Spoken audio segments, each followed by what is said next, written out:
In this episode, UA Plus looks at how diversity affects our culture, politics, and community.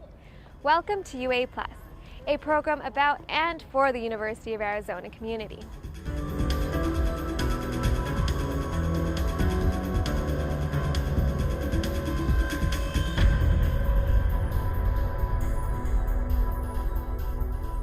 The University of Arizona's student population comes from all over the world.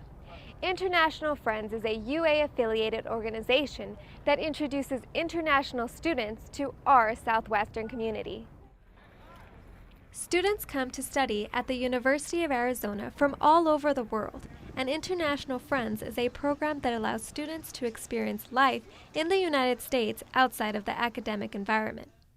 My name is Luann Haley, and I'm one of the co-chairs of the International Friends Group, which is a campus-affiliated group.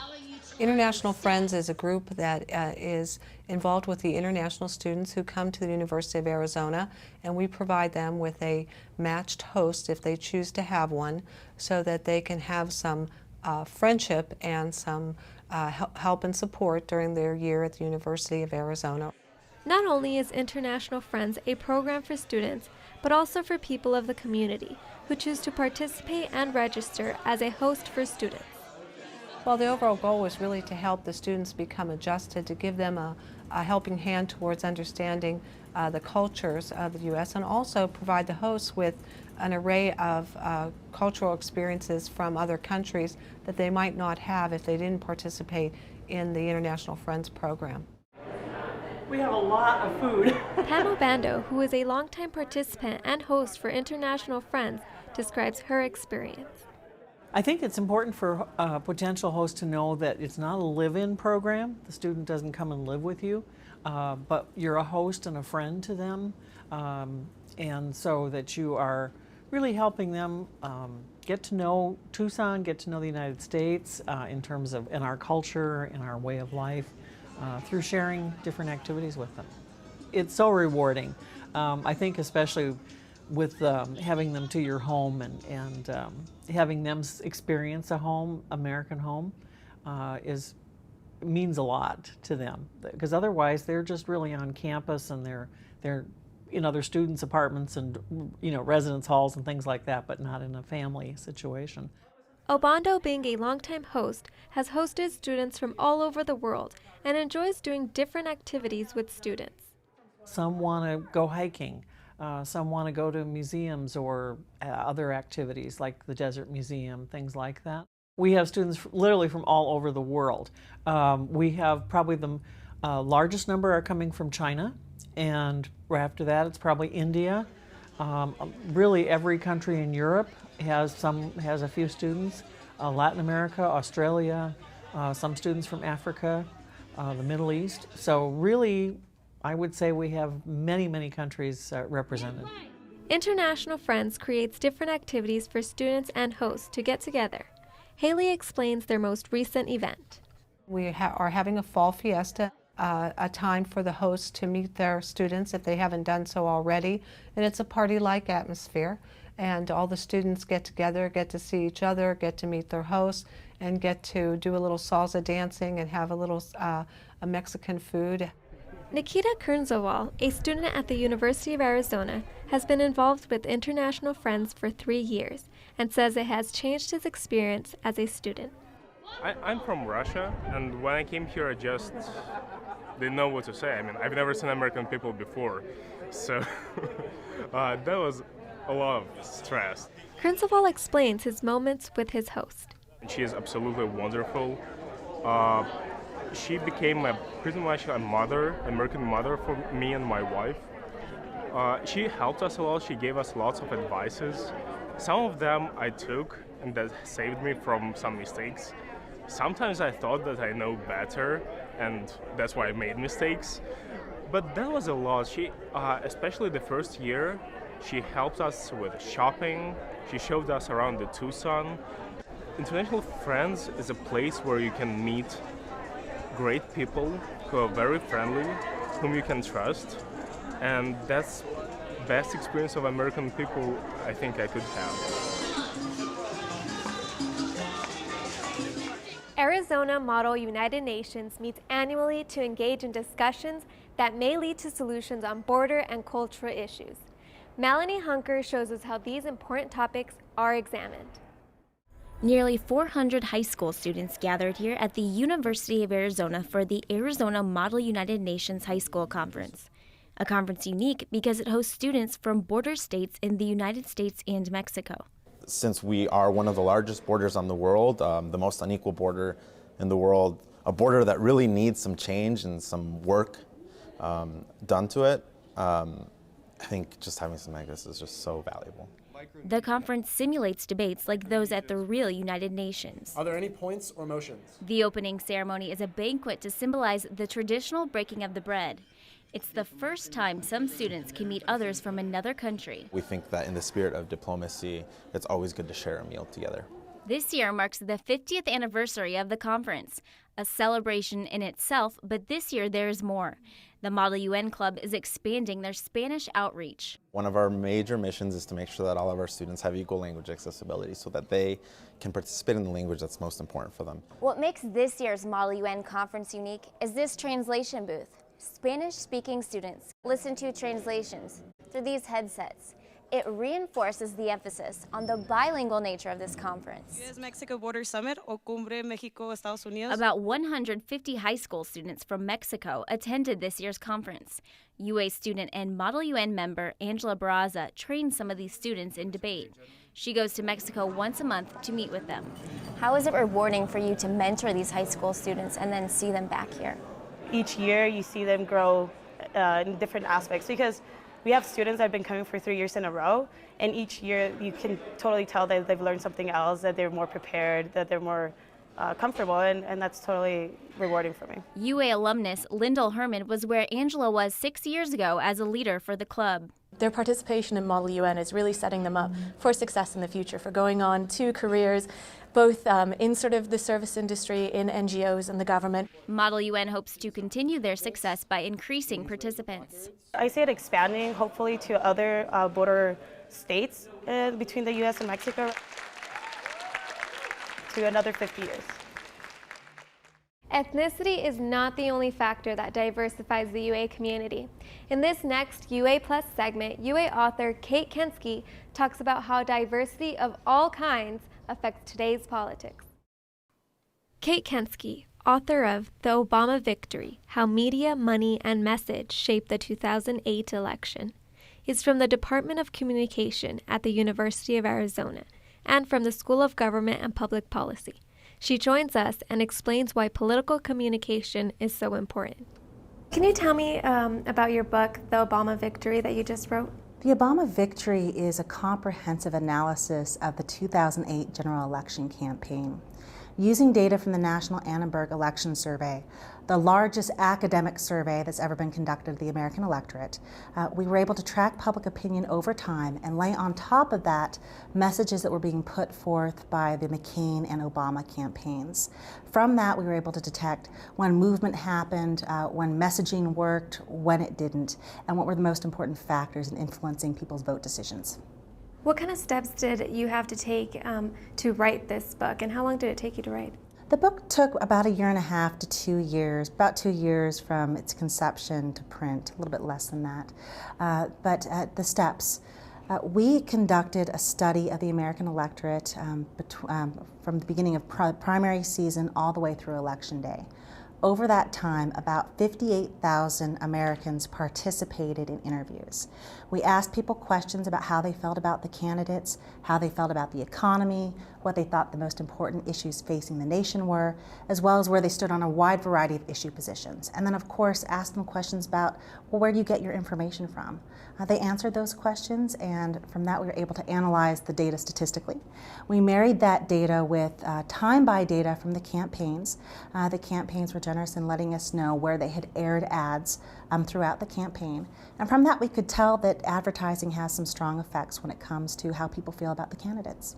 This is a very broad topic to talk about, which is political communication. Where did your interest all begin in this topic? Well, I have to say the interest in communication comes from my parents. My parents are both political scientists as well as political consultants. Growing up, my father worked for Mo Udall and was his pollster, and my mom has been a well-established pollster in the community as well, polling for people such as Jim Colby as well as John Kyle. And so it definitely comes from them. When I was in junior high, I used to do data entry for them, and this was way back in the day before computers were so readily available. And so I spent a good part of time with public opinion data, filling in little bubbles and sheets that were eventually taken to a computer center where things were tabulated. And so certainly from the home is where I got my interest in political communication. I would also just say that one of the interesting things about communication is people study a wide variety of issues, but communication is one of those things that individuals do have some volitional control. And so, I mean, in some ways it's nice to know that communication works, that it can bring about change. The world would certainly be boring if we couldn't do that. Can you tell me briefly what is political communication? Political communication is basically the study of the creation, dissemination, and reception of political messages. And so it is a study that involves, well, where do these ideas come from? How are these ideas conveyed? And then when people are exposed to a message, who adopts that message and who doesn't, and why? And so it tries to study all of those facets. Political communication scholars use a wide variety of methods. You have to be familiar with what's going on in the campaign environment, so you have to certainly understand and study campaign speeches. Frequently, we employ experimental methods to determine the causality. Are we sure that this message really made a difference, and if so, why? As well as survey to see the extent to which we can actually generalize about human behavior and the effects that political messages have on behavior.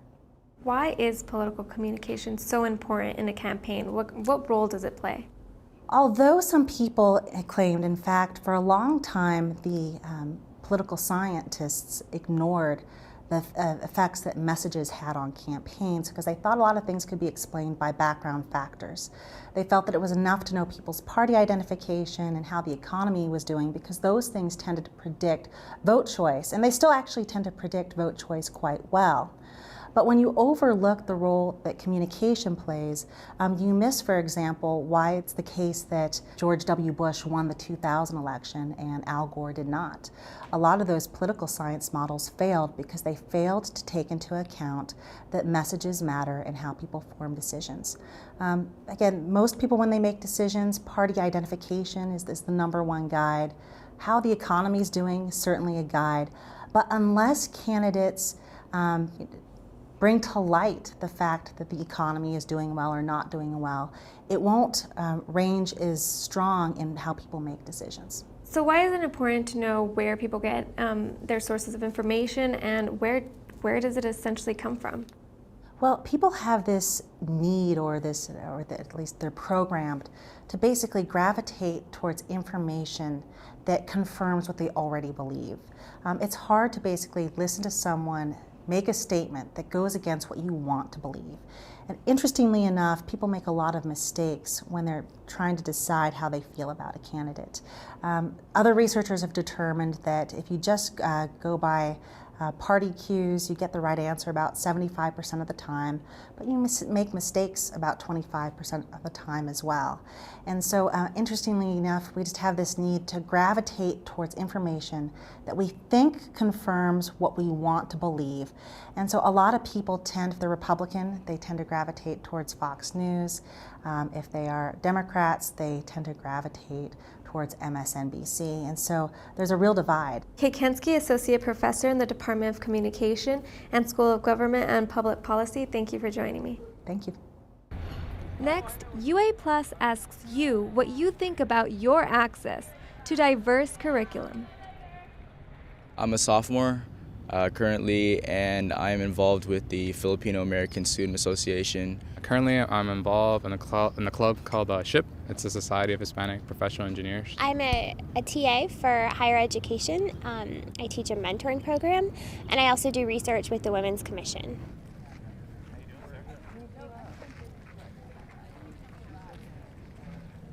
I don't necessarily stick to just the Filipino culture. I like being more diverse and learning from every different culture out there, just being more well-rounded student. When I first got here, I found it kind of tough. When I went to high school, the majority was Hispanic. So when I got here, I was a little surprised. I think Hispanics only make up like 20% of the school, which is quite a minority. So I was really happy when I found out the club. It was mostly Hispanics, and it's geared towards engineering. So it was really, really nice to find, same people that you can relate to culturally and career-wise.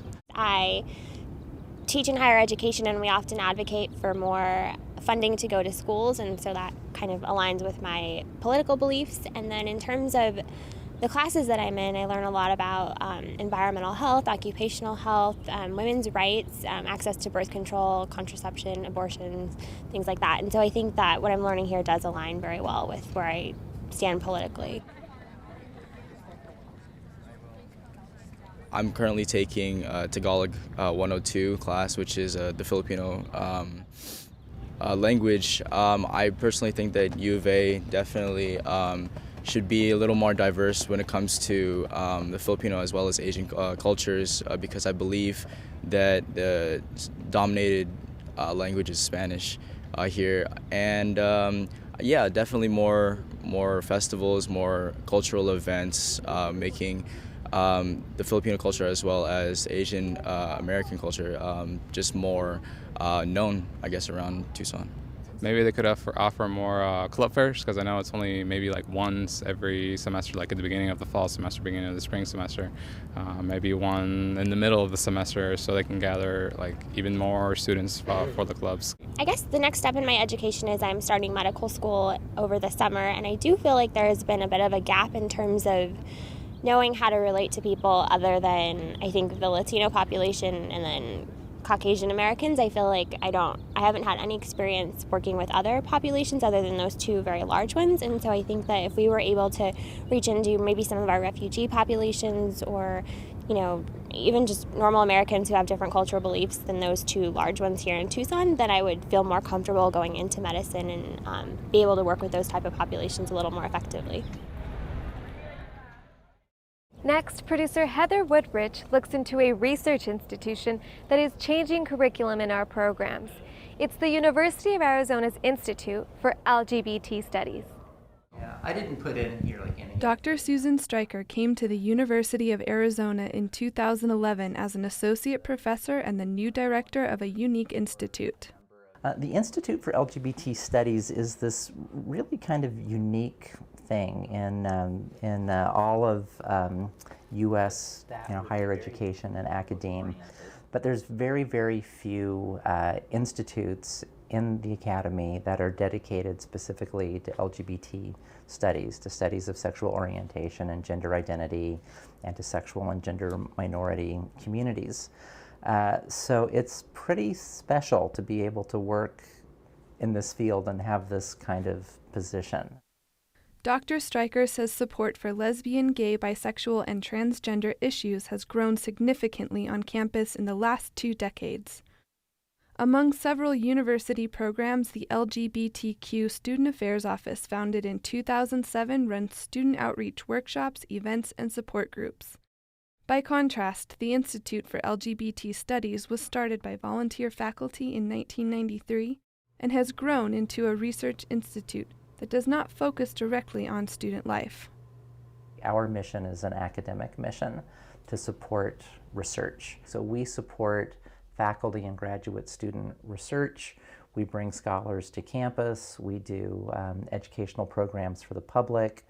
We support the development and enhancement of curriculum, whether it's to develop new courses on LGBT issues, or whether it's to add LGBT content to survey courses. One of the ways that we support curriculum development and faculty research interests is that we do have a small grants program that we run. Dr. Alain-Philippe Durand says his interdisciplinary research is fostered at the U of A. Yes, I'm very grateful to the Institute of LGBT Studies for the grant I received that is going to allow me to create this new, very exciting, I hope, course, which is a French 442/542 on gender and sexual diversity in the contemporary French novel. And it will be initially taught in the spring of 2013. The last 2 decades of the 20th century in France really are influenced and are at the center of topics such as gender studies, sexual diversity. All of these questions are really prevalent in the novel in France of that period, and also in the theoretical text. It makes sense. I mean, gender and sexuality, that's where we come from, you know. Dr. Durand says that topics of gender and sexual diversity are popular among students. The topic's inclusion in a course might persuade them to try a class they would not otherwise take. I think that with the Institute, what they help to do is to kind of put it more in the center, well, you know, to kind of like really make those things count, to really show that, you know, it's about everybody. It's not just about one category of things or of people. It's everybody is included, and that's the way it should be. Director of Development Tom Buchanan helped secure a significant bequest from a local Tucsonan, which will help ensure the future of LGBT research at the U of A. In the meantime, Dr. Stryker's team is working hard to make sure the Institute continues its expansion. And work on the archives project. We're in a really interesting transitional period at the Institute right now.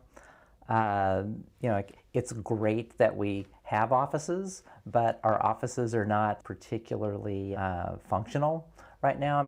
You know, we're getting a lot of renovation work done on the building. It's scheduled to start just any day now. You know, we're repainting, we're getting new furniture, we're putting signage up. A lot of my work in the past year has been to really try and get our physical facilities, you know, together in a way that actually, you know, reflects the vibrancy of the program that we have and the national profile that I think this institute can have, because it's one of the few such places in the U.S. Academy. There's only a couple of other institutes like this. Just we're in a real growth spurt. It's great. Yeah. I'm so excited. In addition to being a professor of French, Alain-Philippe Durand is the interim director of Africana Studies. He created the nation's first hip-hop minor. Producer Heather Woodrich takes us to a symposium within this new program that explores the cultural movement of hip-hop. Like this. The idea of the symposium on hip-hop cultures was connected to the idea of the new minor in Africana Studies with a concentration in hip-hop cultures. The elements in hip-hop, as we know, are MCing, DJing, graffiti writing, and b-boy, b-girl dance. We can argue for days about who started what, who was the first, what the main influence was. We also had the lecturers who gave the academic explanations about where hip-hop culture is coming from, why it is here, why it is so popular. With the DJs and the dancers, you probably noticed that before they performed, they gave like a brief introduction. That expression on the West Coast, and at the same time, there was also locking that evolved. You can discuss pretty much any topic through the spectrum of hip-hop studies. Hip-hop is something both fun and extremely serious. And this is why, you know, those conversations, those debates with people from the highest level, from the most prestigious research institutions, the thematics of hip-hop, the themes that we deal with, they are extremely important. You know, poverty, social inequalities, identities, all of these questions.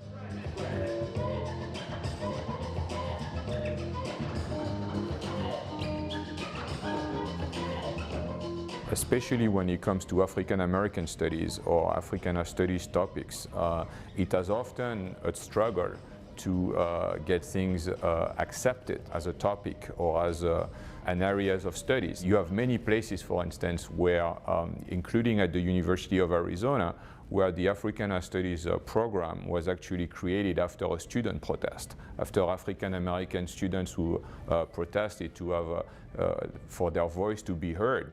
You have a lot of disciplines where they never have to justify themselves. They never have to say, nobody put into question why they should be taught, why they are important.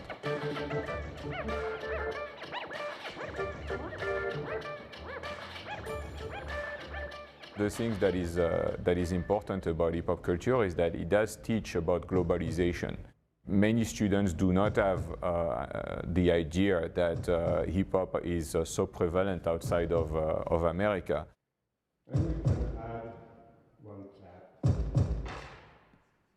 The reason why we included French scholars was because outside of the United States, the country that has the largest following for hip-hop culture and the second largest market in the world for rap music after the United States is France. That's what hip-hop is about. It's a discussion. Sometimes it's a battle, but always in a good spirit. Diversity calls for respect in our community. It affects our global perspectives and the way we vote. We've shown you just a few ways the UA explores diversity. While more changes are sure to come, the University of Arizona is paving the way for a community that embraces differences.